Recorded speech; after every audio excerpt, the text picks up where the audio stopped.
Капана е един много особен и интересен икономически топос, който е характерен не само за Пловдив, а той е характерен въобще за целият начин на съществуване, на икономическо развитие, на търговия, на обмен и на особен вид пространствено живеене в османският период, като се започне от Персия и се стигне до Виена. Капана е свързан с цялата история на българските земи след падането под османска власт и започва своето съществуване някъде в началото на 16 век. Някъде около 1500 и да кажем 20-та година. Мисля, че Капана е част от една много интересен ориенталски модел на контакт между хората, един имперски модел на контакт, един османски имперски модел на контакт. И е любопитно сега да се възпроизведе това любопитство, което е съществувало тогава и този свободен обмен, както като търговия, така и продажба на знания.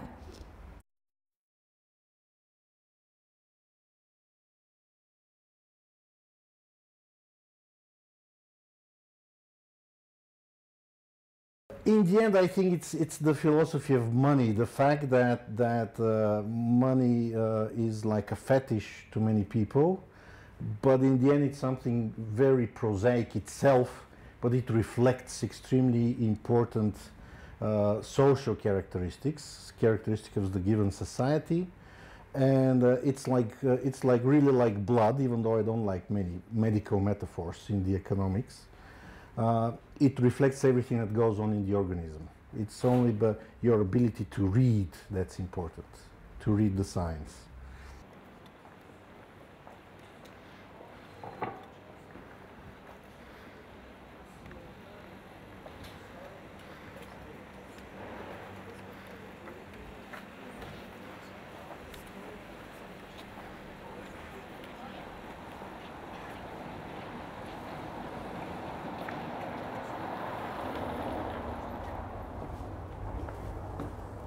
Добър ден!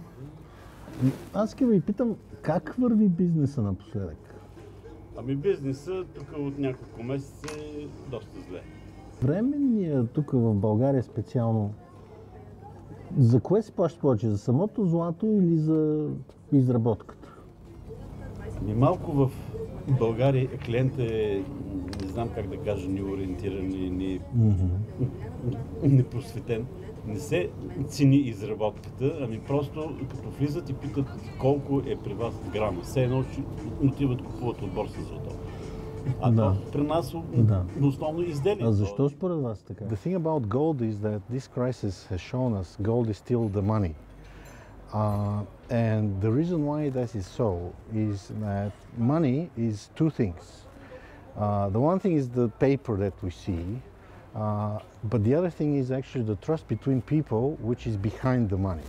People need to know that other people will accept in order for something to be money. And historically, for thousands of years, gold has been in this role for at least 25 centuries. And when the crisis comes and trust is down, we don't trust that this paper represents real value. What we do as humans is we go back to the real money, which is gold, where we have both the trust and the real thing which it embodies. During the crisis, this is very valuable because you have where to escape. During the good times, paper money works pretty well.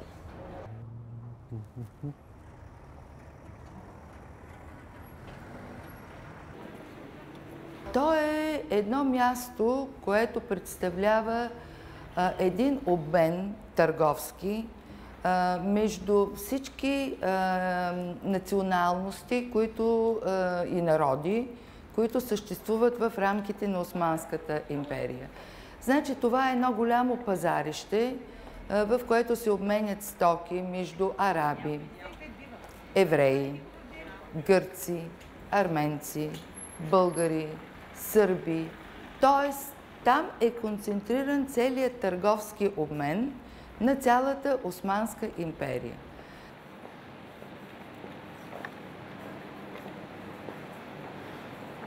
So this is a pawn shop. Many people have negative connotations for such a place because it's usually related to high interest rates or even loan sharking. But in reality, the only issue is that any person who comes here needs to sell something because they live beyond their means. They spend more than they earn. And this takes us to the issue of going into debt.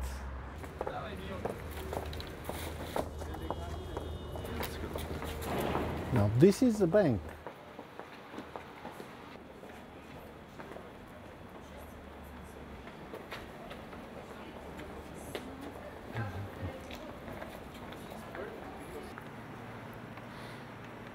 Развиват се особен вид дейности, които са специфични за народите, които са живеели там и които са търгували там.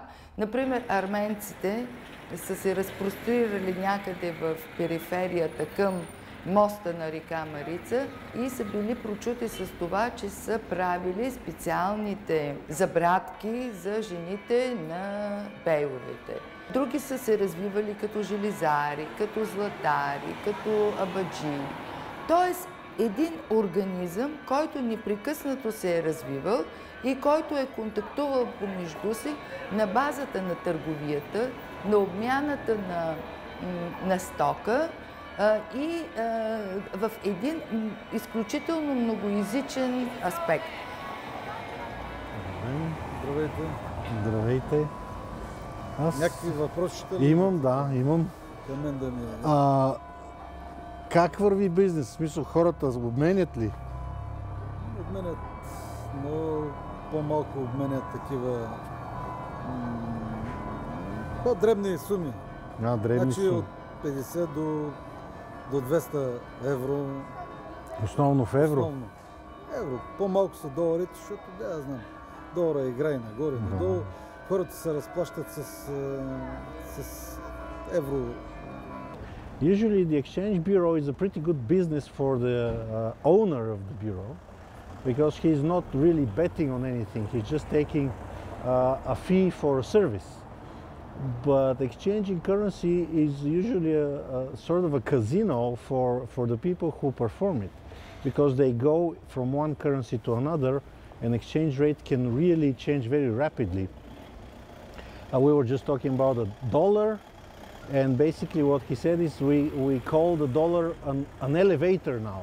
It goes up and down and nobody knows what's going to happen next. One of the things about money is that it's a risky business. It's not only that it represents trust between people, but it's also, especially when it expands in the society and the society creates its money, it's mostly based on trust, but it's also dependent on risks.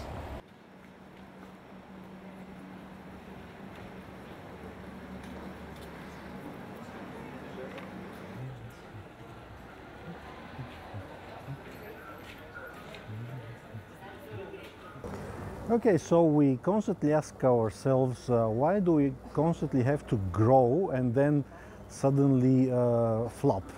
The short answer to that is coordination failure. Basically, human society is very difficult to coordinate itself.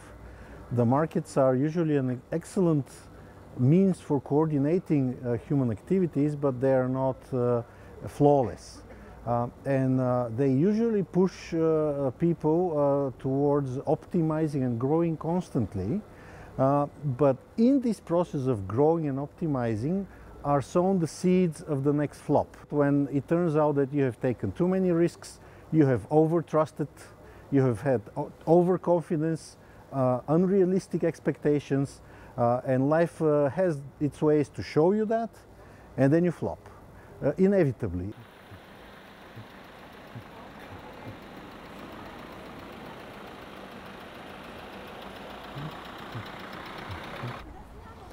Okay, so here is an advice how you can make money out of nothing from the good times. It usually doesn't work that well in bad times, but when the next good times come, here's what you should do. In a neighborhood of alcoholics, you should start selling them alcohol on credit, but make sure you write down all their obligations and they sign that they owe you money. Then you go to the bank and say, here I have all these credits to my account. Can you please refinance me for these credits?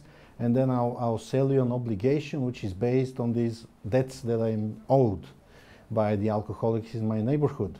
And then the bank will repackage these obligations and will make a certain batch of the obligations, probably for the most active alcoholics. They will receive a AA rating, and it will be almost gold. And then they will be able to sell these bonds, collateralized bonds, to pension funds, to insurance companies, to all kinds of investment houses, or even to separate people. And then you can make all kinds of money. You can continue running up the debts of your neighbors, give them alcohol, then go to the bank, receive money, and become rich very quickly. And of course, this will work excellently until the day comes when the first payment from an alcoholic is due.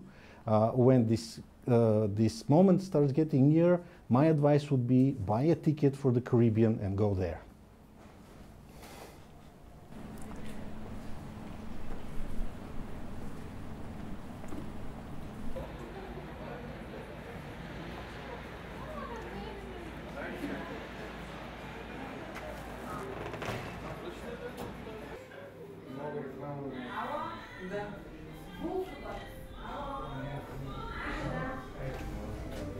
Искаш ли да станеш богат?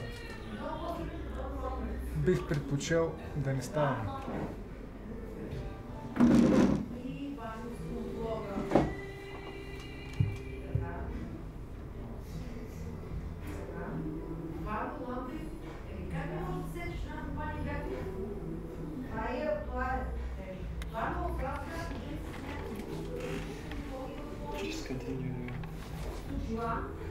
А иначе друг.